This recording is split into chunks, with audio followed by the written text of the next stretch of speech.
Hello mga bishi, andito tayo ngayon sa fish market at bibili tayo ng isda para gawin nating daing. So ito yung mga isda nila mga besh. Ayan.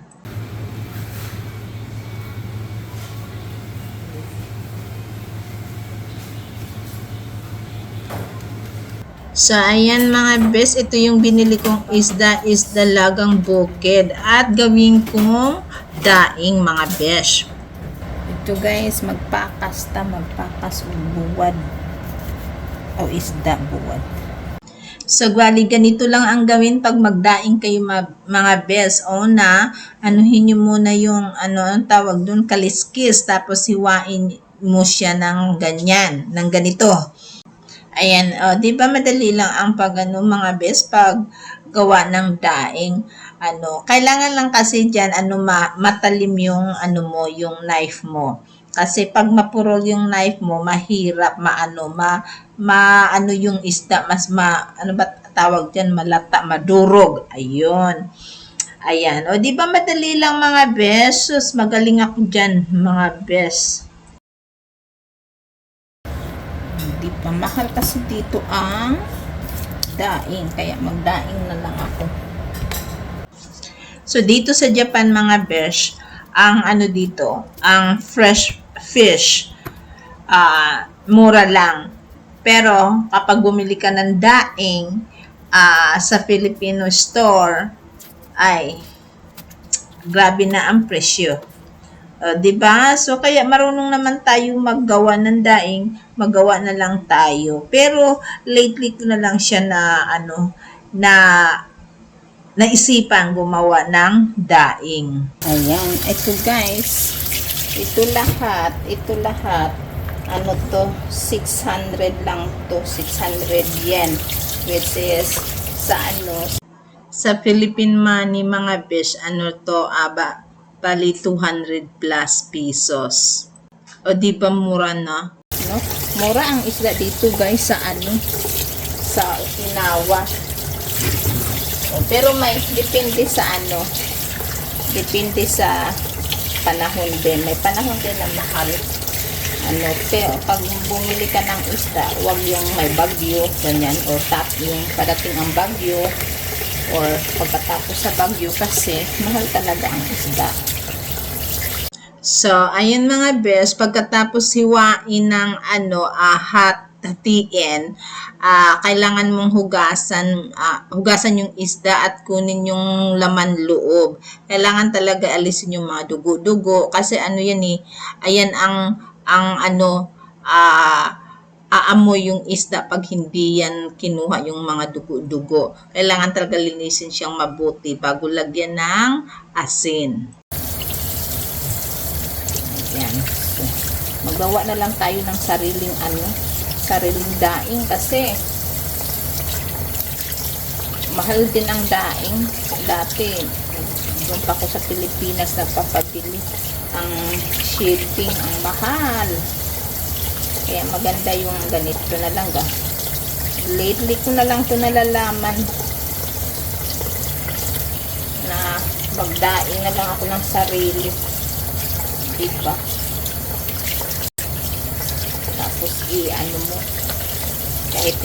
kahit ibilad mo lang siya ng isang araw o di kaya pero tapos i-freezer mo na lang, diba? Sarap pakainin, fresh siya.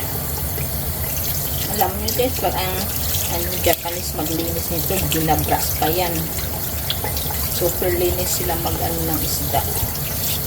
Sinabi mong linisan talaga nila. May brush pa yan kasama. Binabrush talaga. So, ayan guys. Asinan na natin is gamit ang iodized salt. So, ito yung isda. Lahat. Ayan. So, asinan na natin siya.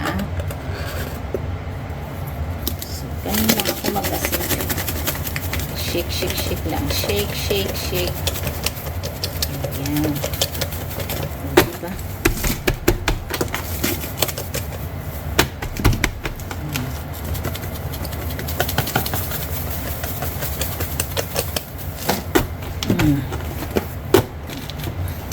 diba? Asin niya. Oh.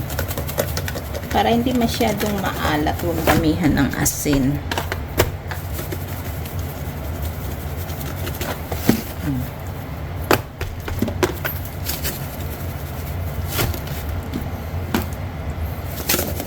Kasi pag maraming asin, ang alat,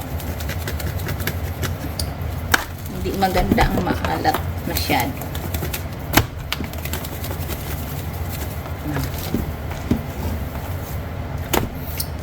Ayan.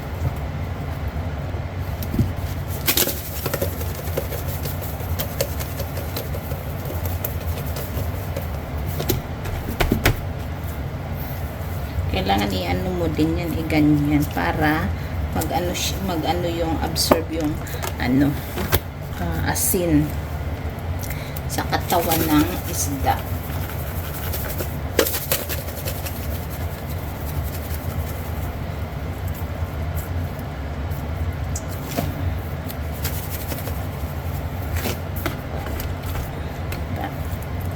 Tapos mamaya, ayan. Ayan, lagyan natin ng suka. Ibabalat mo siya sa suka. Ayan. Pwede mo na rin kainin. Diba?